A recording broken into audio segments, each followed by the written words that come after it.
Alright everyone, Cody here. So in this picture you can see the gold that my girlfriend and I panned from the rivers in California. And here you can see it after I've melted it all down into a bead. It weighs about 1/3 of a gram, as I found in the previous videos. And in this video I'm going to be making something from it. Unfortunately, the video of me melting it down has somehow disappeared. But don't worry, I'll be making another video about melting gold soon. And now you can probably see what I'm going to be using the gold for. You see, I just got done sculpting this wax ring here, and ultimately I'm going to replace the wax with silver. Hopefully silver that I mined from my own mines. Now I just got to put on all the little vent tubes and stuff, and it'll be ready to be buried in a casting medium. Okay, there it is. I think it's fairly decent. I'm going to go ahead and pour in a little bit of refractory cement, and hopefully I can avoid getting too many bubbles.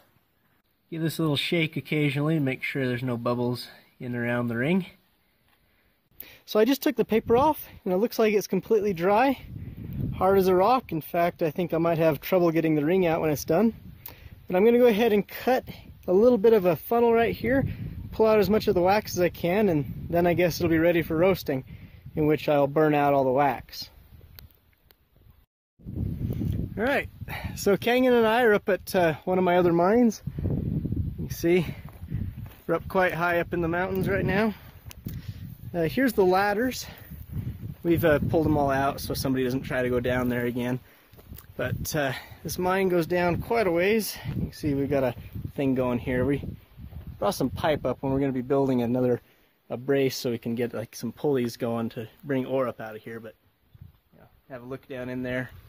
This thing goes down about 75 feet. It's rather scary to go down there on a rope.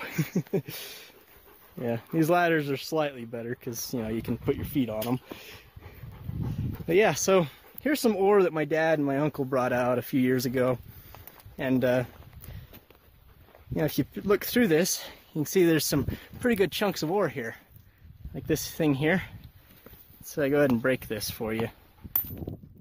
There you go. You can see it's pretty shiny underneath, yeah? There's some galena in here, and a little bit of silver even. So I think me and Kangen are going to stuff a backpack with some of this better ore. Then we're going to go down and see if we can extract a little bit of silver and make something out of it. Sound good? Alright, so we're back home. As you can see, Kangen's over there playing with the cows. I got this thing here that I'm going to use to roast the ore. Now, I know many of you guys are going to complain about the fumes coming off and the fact that I could capture them and make sulfuric acid out of them. I will do that eventually. But this is just a small little thing to get some silver out so we can make something real quick.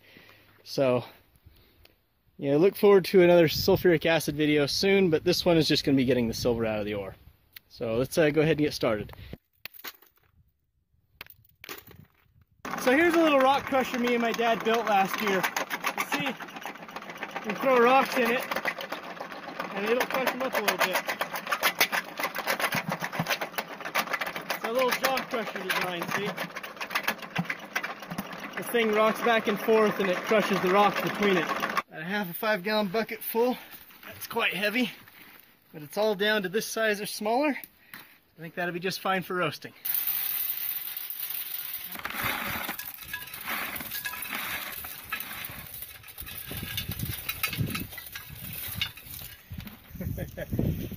Let's go ahead and light it.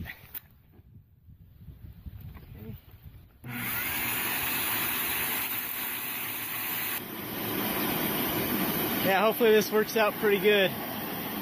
Certainly hot enough to melt lead. Alright, it looks like it's about done.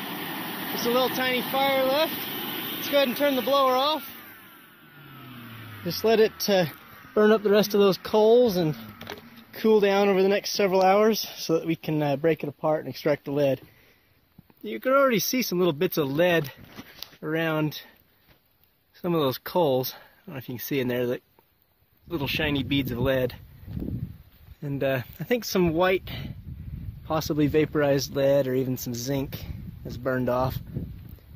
I'll be interested in capturing all the gases and stuff that I burn off and see exactly what it is. In the meantime, I was definitely staying upwind of it. Right, here's what dripped through onto the plate below it. So that's some splatters of lead to me. Very nice. So we just finished cleaning that thing out, and we got a big pile of slag here. And we've been picking pieces of lead out of it, you know, things that are obvious. We got a whole cup of lead right here. Now we're going to take this stuff here. We may have to run it through the rock crusher one more time just to knock this stuff down to size. Then I'm going to ball mill it. And after it's done ball milling, we'll pan out all of the pieces of lead. And then that should be pretty much all of the lead out of there. The lead, of course, contains the silver still.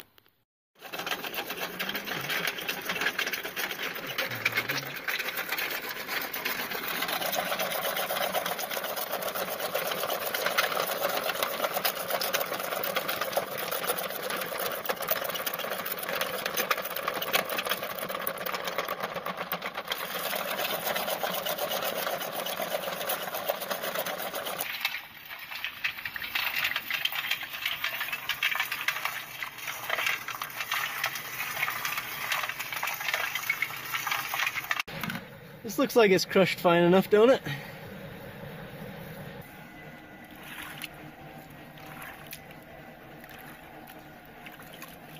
So I got here all of our lead. It's quite a bit, several pounds. Now I've got to melt it all down and purify it. Yeah. There's our lead. Look at all that. It's almost like mercury, don't it?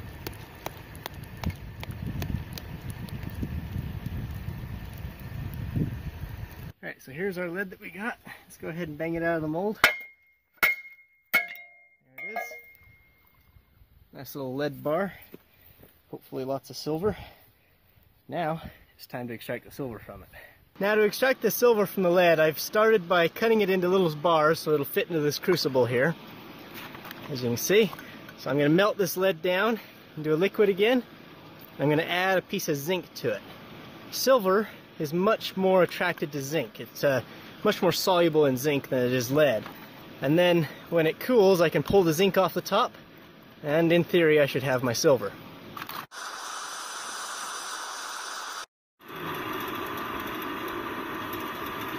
Here's the lead, and here's the zinc. Hopefully most of the silver is gone from the lead and into here. Well, we're about to find out. Okay, got the zinc all broken into little tiny pieces. Now let's go ahead and add a bit of acid to dissolve the zinc away.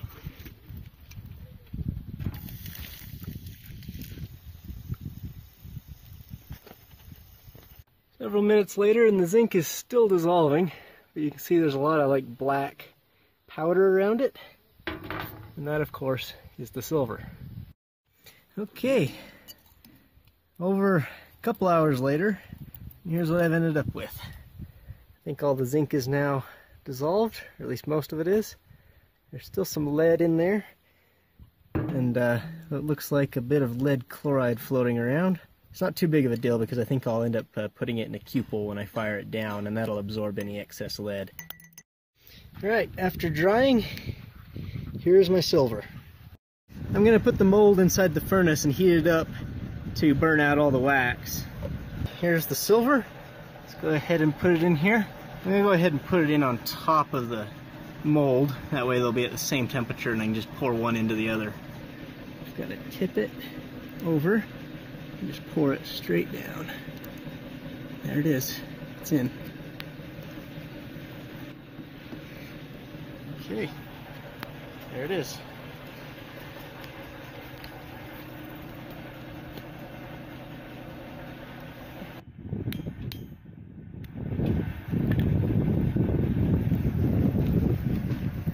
So far so good. It's going to need a lot of cleanup. And here it is. After a little bit of grinding and polishing, I think I can finally call this a ring. It's still a little rough, but I think it's quite pretty nonetheless, considering the fact that I made it myself.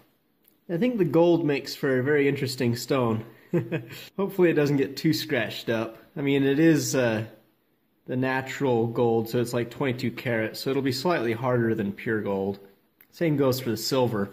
In fact, one thing I like about the silver is the fact that if you took it to someone and told them it contains raw silver from a mine, they could analyze it look at the ratios of the platinum group metals, such as gold and palladium, and they would be able to tell you that it indeed did come from the free coinage mining district, which I think is pretty cool. Anyway, I think Kangen will enjoy her little present, and I hope you guys enjoyed the video. I'll see you next time.